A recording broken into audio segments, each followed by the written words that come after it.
Alors, je ne sais pas si vous allez deviner à la rencontre de qui je vous emmène aujourd'hui, mais en fait, suivez-moi vite, mais à mon avis, vous avez compris. Alors, bonjour, là, on est à la brasserie Geoffroy Guichard et on va rencontrer, en fait, je ne sais plus qui on rencontre, si c'est Julien, Dan ou Mac Pampille. C'est MC Pampy. MC Pampille, Magrère, il a dit, je me trompe à chaque fois, désolé MC. Pas de souci. Et pourquoi MC alors du coup? Eh ben parce que MC, moi je viens du rap. Et MC, ça vient des États-Unis, c'est le début du rap et ça voulait dire Master of Ceremony, maître de cérémonie. Donc tous les rappeurs sont des MC. Donc avant on disait MC et on mettait son nom derrière et puis moi j'ai gardé le MC. Avec le père Pille. Et oui, parce que j'aime bien la fête. Ah ouais. Effectivement. Et du coup, alors on va commencer par qui? On a décidé de commencer par MC Pampille. Donc raconte-nous, on se dit tu? Oui. Oh, on se dit tu, c'est trop bien, entre Stéphanois. On commence par MC Pampille. Raconte-nous ton histoire. Comment tu en es arrivé à aimer ce personnage, à créer ce personnage? Est-ce que tout petit, tu errais dans, dans le stade Geoffroy Guichard? Est-ce que ton papa te faisait jouer au foot? Enfin, je ne sais pas. Raconte-nous ton histoire. Alors moi je suis né le 5 juin 77. Enfin la vraie personne est née le 5 juin 77 à la clinique de Rond-Point, à la Métère. Maintenant, c'est Fariner, c'est une boulangerie.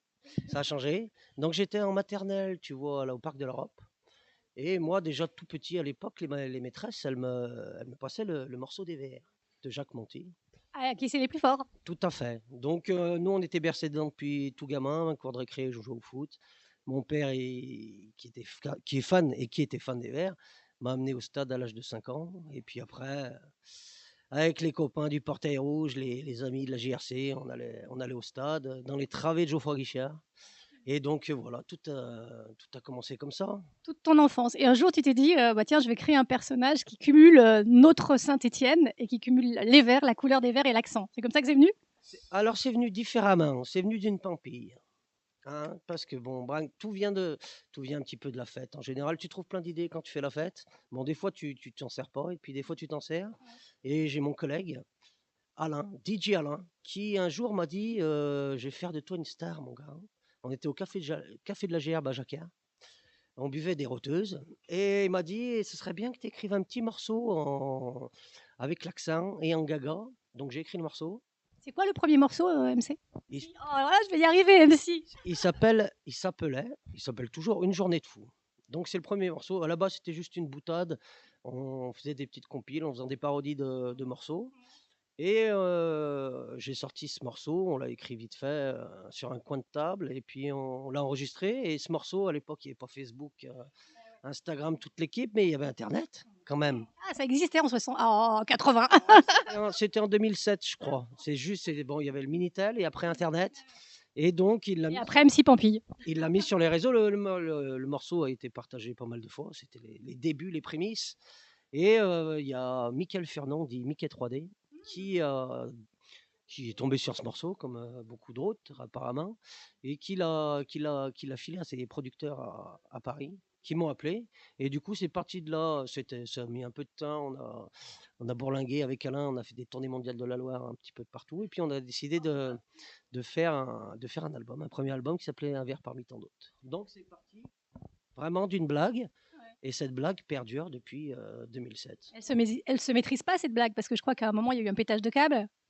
Pétage de câble, le personnage, moi personnellement ça allait, mais des fois il est bon de faire une petite pause, un petit break. Je suis retourné dans ma luche parce que tu sais ce que c'est le show business. Non. Non, le show business ligérien, les fêtes, la pampille, enfin etc. Bref, le burn-out, comme on dit. Et petite pause et puis un petit comeback en 2019 avec un nouvel album sur le banc de touche parce que quand on revient, on n'est pas forcément titulaire tout de suite. Donc j'étais plus en position de joker de luxe pour marquer le but à la dernière seconde s'il y a moyen. C'est joli ça comme expression, joker de luxe. Changement de décor, MC, on s'est mis devant le maillot de ton joueur favori. Lubomir Moravchik. Là, t'en peux plus. Ah bah là, ça me rappelle toute ma jeunesse. Ça me rappelle quand j'allais au stade avec les collègues quand on était ados. Et Lubo, c'était vraiment, pour nous, c'était... Il y a rien eu de mieux depuis cette époque. Bon, les autres vont être déçus. Une petite question. Donc, tu es en fait multifacette, hein. On va dire, tu es rappeur, tu es clown, tu fais des spectacles, intermittent du spectacle. On te connaît beaucoup maintenant par l'apparition sur les réseaux sociaux. Euh, tu es drôle, tu es attachant, tu es sympa.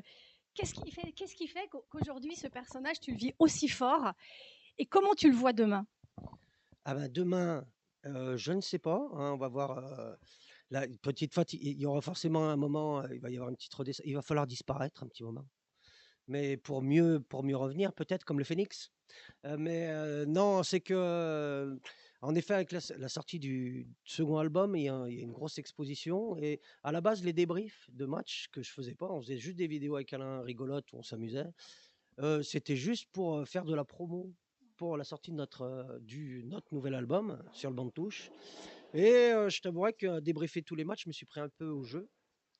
Donc je l'ai fait et quand je m'arrêtais, certaines personnes qui aiment bien, il y a pas non plus tout le monde, hein, les goûts et les couleurs, c'est pour chacun. Chacun voit midi à sa porte.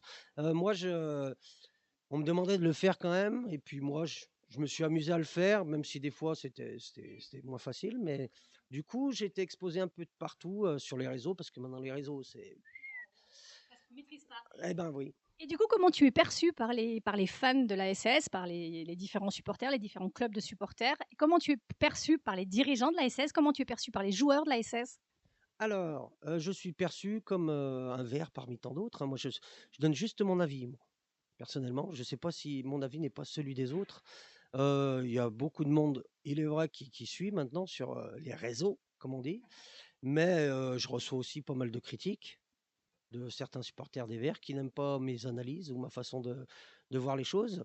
Comme par exemple, quand je m'attaque à la direction, on me dit tu critiques le club, mais je ne critique pas le club. Souvent, j'ai eu critiqué et je critique encore la direction du club, mais c'est un avis parmi tant d'autres. C'est sous forme d'humour. Et puis de toute Ah ouais. façon, il faut être capable d'entendre aussi Oui, ce qui est négatif parfois, ça fait avancer. tout à fait. Et puis, moi, je ne suis qu'un clown. Ce personnage n'est qu'un clown. C'est une caricature, donc c'est pousser tous les traits à l'excès. Les Stéphanois sont pas tous comme moi. Alors, tu as perdu ton accent là. Ils n'ont pas tous l'accent. En effet, des fois je le pousse, des fois moins. Mais en fait, je ne représente pas le stéphanotype. Je suis juste un clown qui essaye de s'amuser de son équipe et puis de la vie à Saint-Étienne et puis de la vie en général. Qui est le rôle d'un humoriste en fait. Exactement. Et donc, vu qu'à la base on faisait que de la musique, mais qu'on s'est aperçu, parce que je dis toujours on, parce que je bosse beaucoup avec DJ Alain depuis 2007. Il faudra nous faire voir DJ Alain qui sait. Ah, mais c'est mon compère, c'est mon producteur, c'est celui qui a créé le mythe. Tout en modestie, bien sûr. Oui. Et on faisait des concerts, mais on parlait beaucoup dans le concert. Donc je me suis dit un jour, je vais essayer de faire un truc tout seul, de m'amuser aussi, d'essayer de mélanger le one man show, le stand-up, le sketch, la musique et la vidéo. Donc c'est ce que je viens de créer avec le spectacle qui s'appelle Un verre solitaire. Donc forcément, Pompey fait de la musique, je parle de lui à la troisième personne, comme Alain Delon. C'est ce que j'allais dire. Là, il en peut plus et donc je m'amuse sur scène à tout refaire. Alors, une question aussi, est-ce que tu n'as pas été trop déçu par le refus? Parce que je sais que tu devais chanter Qui c'est les plus forts avec Monty sur cette magnifique pelouse et ça n'a pas été accepté. Enfin, bon, après, on ne va pas rentrer dans les détails, mais tu n'as pas été trop déçu par ce. Ah bah, moi j'en avais parlé à mon père, il avait pris sa place pour ça. Claire Michette qui pa non, bah, je rigole. Non, mais non, j'avais bien le goût de le faire. En plus avec Monty, on s'était rencontrés, on avait bien hâte de me présenter le morceau sur la pelouse. Ça n'a pas été possible, parce que ça n'a pas été possible, parce qu'apparemment je ne plais pas tout le monde, mais c'est pas bien grave. Mais en tout cas, je l'ai refait vendredi dernier avec les Magic quand ils ont fêté les 90 ans du club. Il y avait des milliers de personnes et c'était aussi bien finalement. J'étais ravi de le faire à l'Étivalière devant plein de monde. Donc certains supporters aiment bien ce personnage, d'autres moins, mais c'est pas grave. C'est la vie. C'est la vie, exactement. Ça Alors, va plaire à tout le monde. alors MC Pompey, je vais te couper maintenant. On va passer à l'autre facette du personnage. Attention, nous allons le quitter là bientôt. On coupe. Bon, alors là, on va découvrir MC Pampille, mais le vrai personnage, enfin pas le vrai personnage, en fait, l'homme qui se cache derrière MC Pampille. Attention, 1, 2, 3. Magie du direct. Donc vous appelez, allez-y, racontez-nous. Donc on a eu un petit aperçu tout à l'heure de ta vie, Julien. Raconte-nous qui est vraiment Julien dans la vie, comment tu te comportes, qui tu es, est-ce que tu es toujours aussi clown, est-ce que... Ah, Julien non. Julien est triste, Julien est morose et taciturne. On dirait pas pourtant. Non, comme le personnage, il y a beaucoup de vérité dans le personnage que je fais d'MC Pampy. Je suis né aussi le 5 juin 77 à Saint-Étienne, à la clinique du Rond-Point. J'ai vécu toute ma jeunesse à la Métard jusqu'à l'âge de 25 ans. Je vis encore à Saint-Étienne et j'ai commencé la musique en 98 avec un premier groupe, mon premier groupe de chœur qui s'appelait Red Bong, qui était un groupe d'électro-hip-hop. Et là, tu t'appelais Dan. Et là, mon nom d'artiste, parce qu'il faut un nom d'artiste. C'était Dan, parce que en fait, c'était juste parce que tous mes collègues, mes potes d'enfance, ils m'appelaient Dan. Donc, c'est resté. Il fallait un petit surnom, chacun a son petit surnom. C'était celui-ci. Donc, j'ai fait beaucoup de musique avec ce groupe, des centaines et des centaines de dates.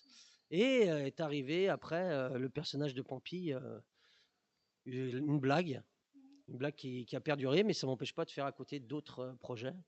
J'ai été dans un groupe franco-sénégalais d'hip-hop qui s'appelait Mondo Gift, avec pas mal de tournées en Afrique de l'Ouest, et puis en première partie d'Ayam. Et puis j'ai un groupe qui s'appelle Maestro, avec qui on fait des spectacles jeunes publics, avec qui on a beaucoup tourné. Donc, je bosse aussi, je suis pas artiste associé, ils disent.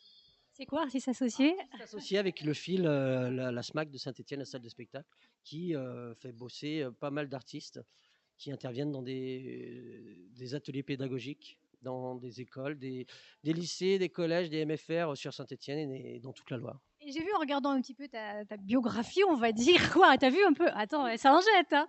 J'ai vu que tu avais d'autres personnages, parce qu'à un moment, tu t'interviews toi-même, en fait, et tu changes de... T'en as beaucoup comme ça? Des personnages? Ah, moi, en fait, tu me disais, mon père, c'est mon père qui est un homme de théâtre, qui adore le théâtre, qui m'a toujours, depuis tout petit, amené au théâtre. Et avec mes sœurs, on a toujours, depuis tout petit, fait des pièces le dimanche ou pour s'amuser. Donc, on a toujours baigné un peu là-dedans et donc on a toujours joué des personnages. Donc, c'est une manière de s'amuser et puis de se cacher aussi parfois. Ouais, souvent, les clowns se cachent, hein, si on peut dire, souvent derrière un masque. Et donc, aujourd'hui, en quelques mots, dis-nous quelques mots sur hier, aujourd'hui, demain, de Julien, des mots de Julien. Comment il l'a pu hier, comment il va aujourd'hui, comment demain va être pour lui. En quelques mots, Julien. En quelques mots. Alors, hier, j'étais en pleine forme. J'étais plein d'ambition et d'envie. Aujourd'hui, je suis un peu moins en forme. Je suis fatigué parce que je vieillis, mais j'ai encore beaucoup d'ambition et d'envie et de projets. Et demain, j'espère qu'il fera beau parce que là, il pleut et franchement, ça saoule. Mais demain, j'ai encore plein de projets dans la tête et j'espère les réaliser prochainement. En tout cas, je te le souhaite. En fait, c'était un interview très sympa. Ton verre préféré, je voulais te le demander, mais tu nous l'as dit tout à l'heure, donc on ne va pas y revenir. Lubo, le seul, l'unique. C'est tous ceux de ma génération, tous mes collègues te diront la même chose. Des générations d'avant, des verres de 76. Et des verres de 76, Dominique Rocheteau, bien sûr. L'ange vert, alors, voilà. Eh ben, je te remercie beaucoup de cette interview. On remercie aussi la brasserie qui nous a reçus. Est-ce qu'on peut chanter un petit Aller les verts? Alors, par contre, il faudrait nous remettre bam, bam, bam, bam. OK? Alors, on va finir quand même par quoi? Par chanter un petit peu le refrain. Allez, juste le refrain, parce que je crois qu'il faut te calmer quand tu le prends. Tu n'auras pas le temps. Allez, 1, 2, 3. Qui c'est les plus forts, évidemment, c'est les Verts. On a un beau public et les meilleurs supporters. On va gagner, ça c'est juré. Allez. Et soutenez qui? Soutenez qui? 42 TV. 42 TV, bien sûr. Soutenez-les. C'est une télé associative et allez les Verts et allez pour la Ligue 1. Hein. On espère, on croise les doigts. Beko. Ouais. Merci MC. Merci à toi.